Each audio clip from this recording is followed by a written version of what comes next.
નાની હતી ને ત્યારે એવું લાગતું દુનિયા કેટલી સિમ્પલ છે. એક ચોકલેટ પણ મળી જતી ને તો દિવસ બની જતો. પાપાની આંગળી પકડીને નાની નાની ખુશીઓમાં જીવતી હતી હું. પણ જ્યારે જ્યારે મોટા થતા ગયા ચોકલેટની ખુશી કેમ ખોવાઈ ગઈ, પાપાની આંગળી કેમ છૂટી ગઈ.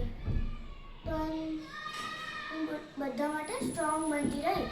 મમ્મી માટે, નાની બહેન માટે, પણ ક્યારે મને નહીં પૂછ્યું હું કેવી છું, હું કેટલી થાકી ગઈ છું. અરે હું પણ ઇન્સાન છું, મને પણ હક છે થાકવાનું, ભૂલ કરવાનો. પપ્પા, હું તમને પ્રાઉડ કરવા માંગતી હતી.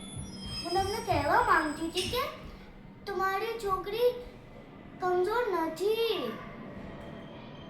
પણ પપ્પા, સાચી વાત કહું, હું તમને બહુ જ મિસ કરું છું, બહુ જ.